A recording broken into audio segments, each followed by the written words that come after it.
For GateWorld.net, I am David Reed, and I'm here at Cheyenne Mountain Entertainment.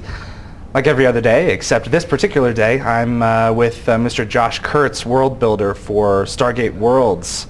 Josh, welcome. Thank you. Hi, David. How you doing? I'm pretty dang good, sir. And yourself? I'm doing all right. It's a good day. It is a good day. It's a Friday. It is. Overall, what does your job involve? I'm the lead world builder for the Stargate Worlds project, and basically it encompasses a number of things, but at the very highest level, what it covers is managing the tasks on the world building team and managing the people on the world building team. Making sure everyone has their tasks and what they're doing, has everything they need, all the tools and other things they need, and then making sure all the different tasks get done, all the different jobs, all the worlds get built. We get the designs done for them, and I take ownership of a lot of those high-end world decisions. Okay. Now we're talking worlds. We're meaning environments and characters within those environments. Yeah, it kind of covers everything from a world is more than just a space that you play in, but it does encompass the spaces you play in. It's the environments that characters interact with and adventure within and play around in and move through. But it also involves the NPCs that people interact with, and the monsters people attack, or the Jaffa or the Asgard that people encounter. All of those things have to be placed, and my team kind of handles placing those things and making sure they work and interact right and all that. Okay. Tell us about your background in the gaming industry. In the gaming industry? The gaming industry. Been in so many industries. Gaming industry, I started 2000, I believe, at Blizzard Entertainment. Ah, Warcraft. Yeah, actually I started as QA on Diablo 2. Okay. And I started as an analyst on Diablo 2 and worked with them on that project for pretty much till its completion. And then I moved up to kind of a senior position in the QA, kind of a lead tester.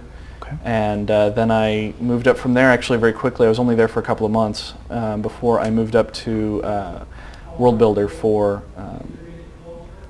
World of Warcraft. Okay. So the initial World of Warcraft release, you were a part of that? Oh yeah, when I joined the team, myself and 3 others from QA and support kind of moved up into the level design, world building positions. And at the time there were maybe 12 other people on the team. Okay. It was very small. You could fit the entire team into a single conference room. Wow. And small conference room, and we used to have birthdays or get taken out to Hard Rock Cafe and make the guy whose birthday it was stand on a chair while we all sang to him. It was kind of fun. Did you guys have any idea how successful that game would be? No. Okay. And we all knew that it was fun. We all played it. Even as early as alpha, we all played it and we enjoyed it. But there's always the question sitting in the back of your mind: is this game going to be? Is it going to work?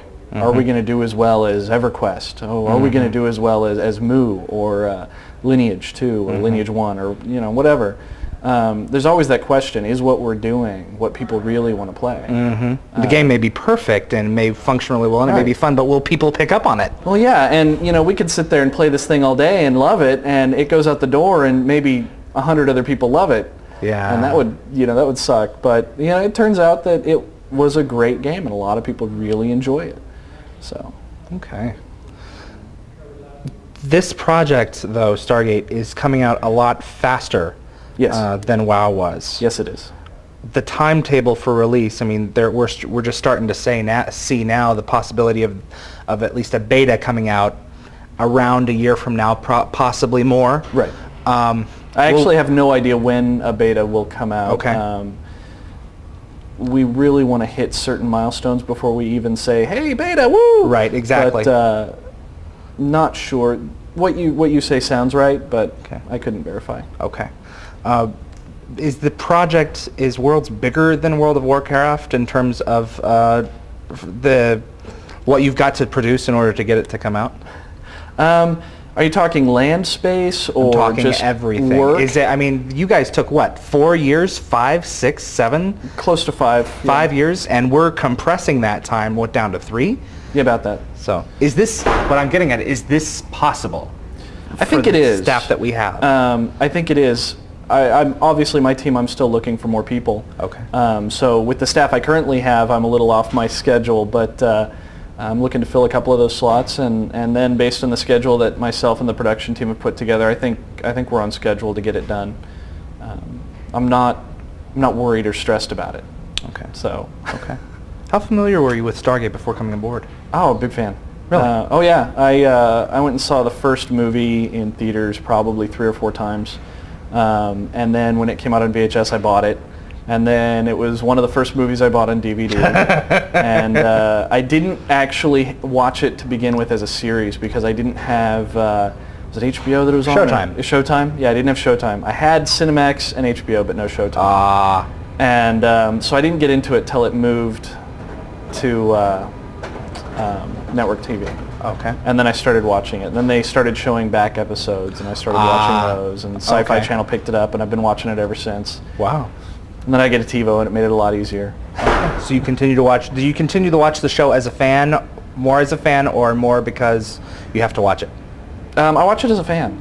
I don't do as well with watching something because I have to. Yeah. It tends to make me it tends to attract the analytical part of my mind. Oh, I have to watch this. There must be something interesting that I can see. But it loses the creative, passionate part of my mind. So the fact that I was a fan to begin with really helped. Mm-hmm. Why is this franchise compatible for a multiplayer online role-playing game? I think there's a number of reasons. I think one of the most important ones, though, or most obvious ones, I should say, is that if you watch Stargate, the entire series is a group of 4 people who get together.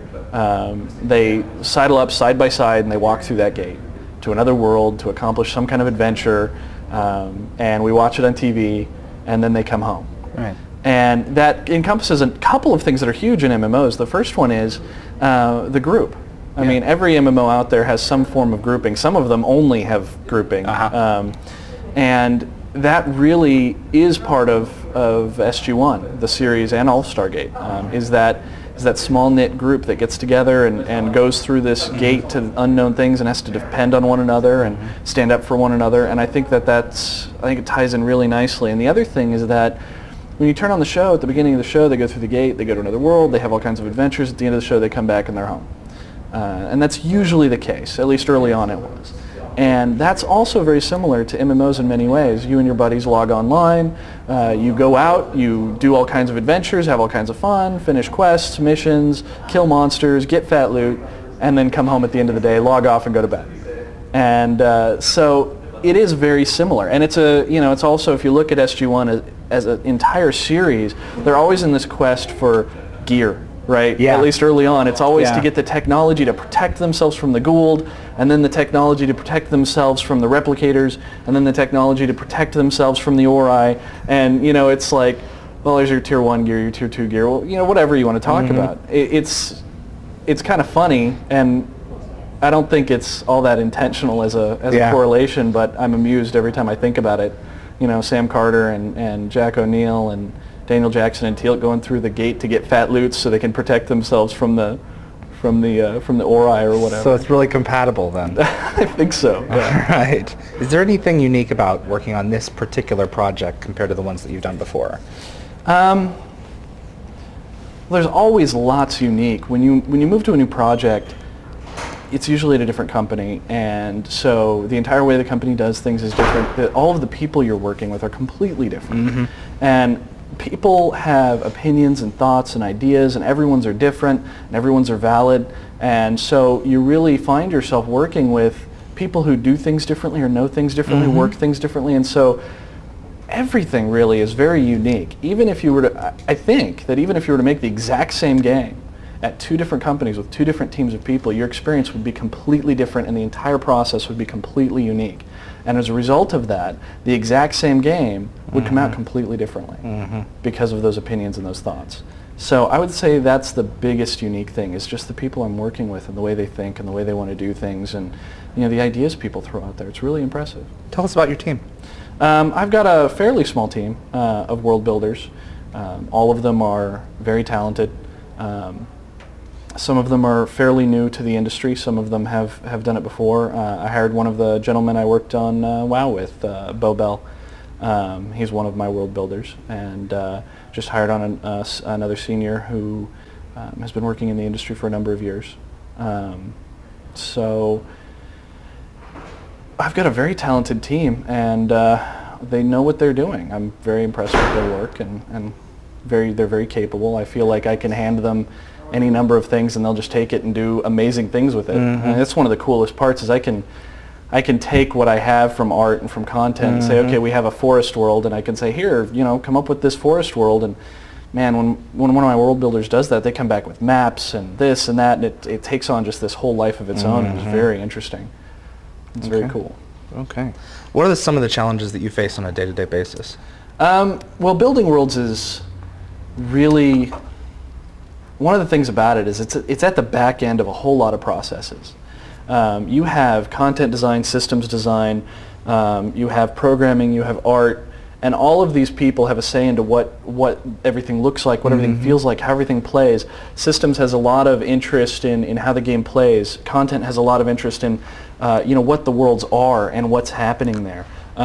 Programming has a lot of interest in what's on the worlds and how you're building them, because they have to make all that happen. Right. And the art team has a lot of desire to see it come out looking in a certain way.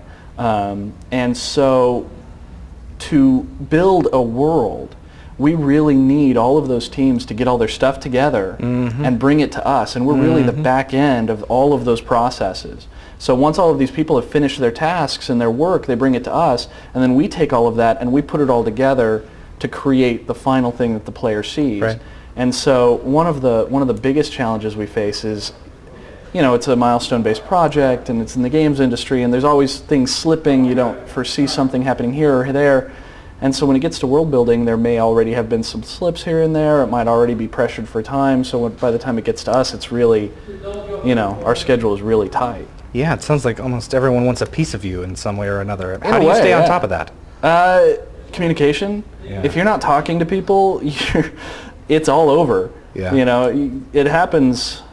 It happens sometimes, but you'll be working on something. It's like, no, I wanted it like this. Then you have to go back and figure out where that lack of communication occurred and fix it. I think we've got great communication on our team here. We're all talking to each other. We talk with the programming team. We talk with the art team. We talk with we sit in the same room with the systems and the content people. And my world builders every day are talking with the content people about the worlds and what the story is and how that ties to how it looks, because how a world looks and what the story is go hand in hand. You can't just throw a couple of hills down and expect people to get that there's a war going on here, and it's been going on for 15 years. You need to do things visually to give players that impression. The moment a player steps through the gate, we want them to see and know what's happening. And maybe not exactly what's happening, but to get an impression of what's happening. They may not know that these Jaffa invaded this planet 15 years ago and there's been a war going ever since, but the moment they walk through the gate, we want them to realize there's a war here. This is a battle zone. There are ruins. There are smoking craters. There is something going on. And you have to do that visually, because otherwise we're just throwing text up on the screen. We're back to the days of Zork. So, I loved Zork, but you get what I'm talking about. But I hope there's also like an audio element to that. Oh, there is. We have an audio designer who's very good, and he's got some really cool stuff. And every time I walk into a zone that has been given an audio treatment, it's really cool, because it adds that element that makes you go, ooh, sends little shivers down your spine. Yeah, it's not placeholder music. This is the stuff. Yeah, this is what it's like, made wow, of. This is cool. What software do you use when you're developing your worlds? We use a lot, actually, because anything that we can get our hands on that makes the whole process faster and easier for us is a benefit. It is a project. It does have a timeline. We do have an end date. So we kind of need to get these things done quickly. And so we need to hit that quality that we want. We want the look and the quality of story in the time frame we've got. And so anything we can use to make that happen is beneficial. So we use everything from Photoshop and Word and stuff like that to do initial design layouts where we write up what we want it to be, or we draw out maps of what we want it to be. And then we use SketchUp as a program, and we take that and we build out areas to kind of get quick rough looks at them and see how they're laid out, how we think they're going to play. SketchUp's a great program. It lets us create little slideshows that show off entire scenes from whole different angles, and it's completely in 3D, and it's very, very fast. Even people who aren't very technically inclined or artistically inclined can just go in there and bust out really interesting 3D structures very quickly. And then we use World Machine to create kind of generic landscape models. So we can use it to create eroded hills or mountains or cliffs or valleys or really any kind of landscape formation that you might see in the real world.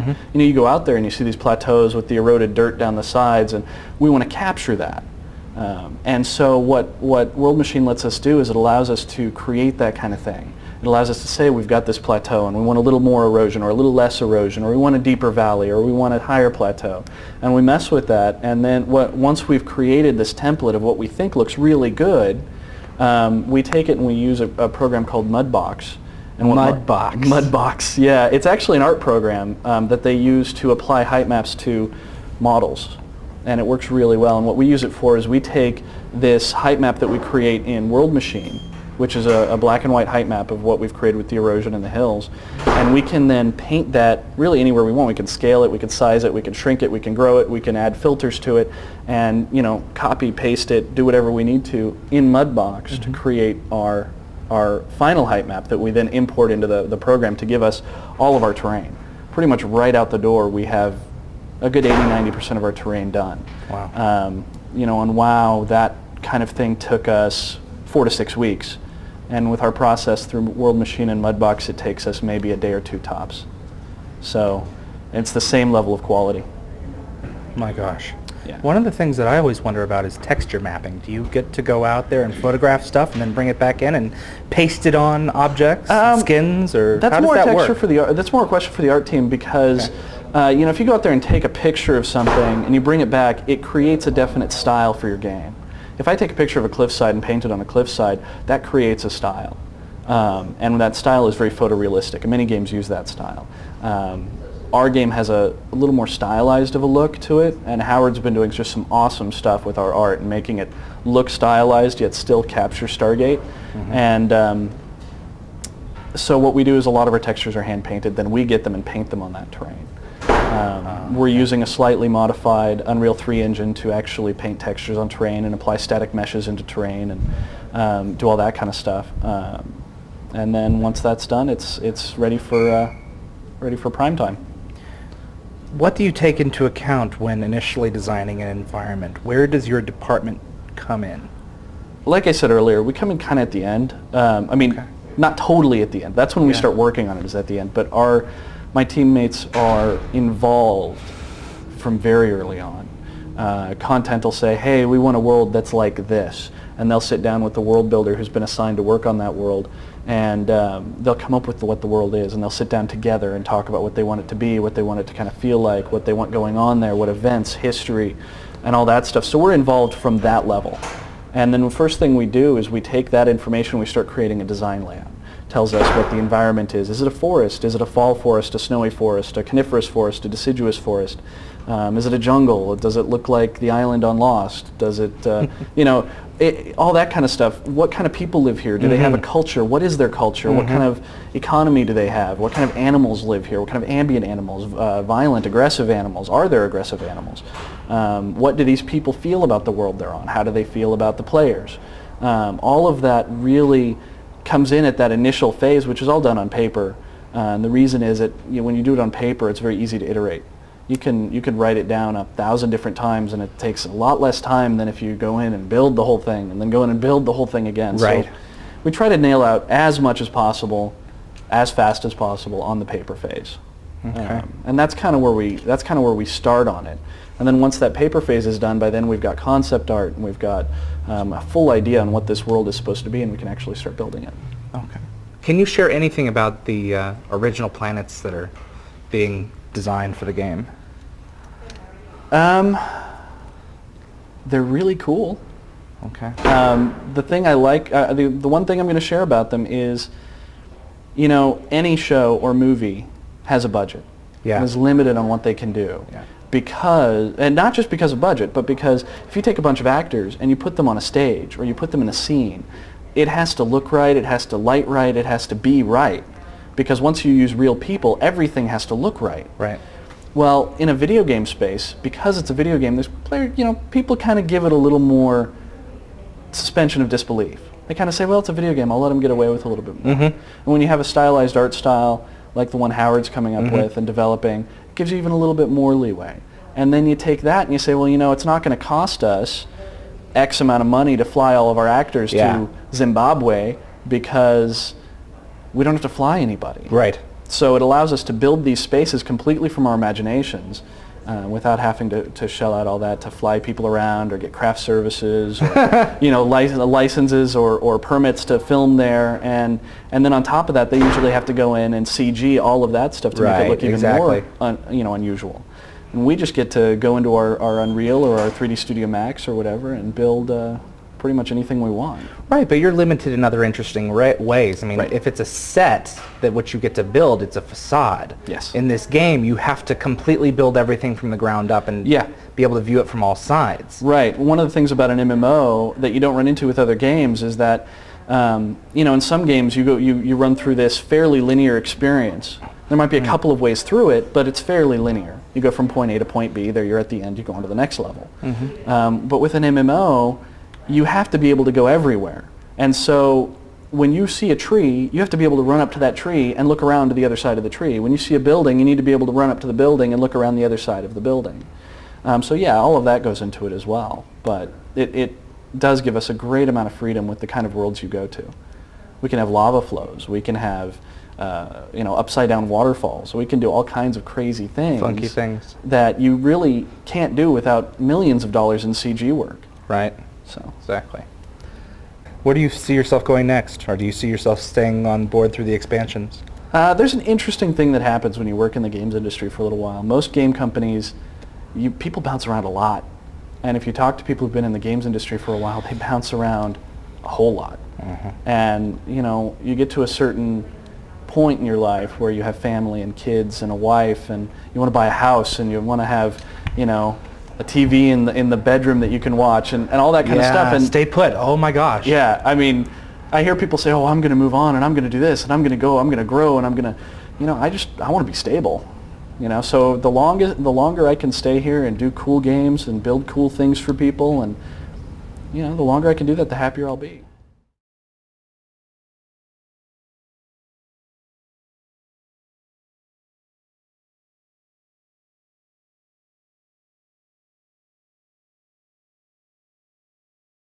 What are some of the challenges that you face on a... Yeah, that's right. Come on. Go ahead, get candy. Everyone, Steve Garvin from Star Trek The Next Generation. Oh, he's on UPN. Sorry, Josh. He's stealing my moment. I'm sure that'll be edited. You probably. Right? Nah.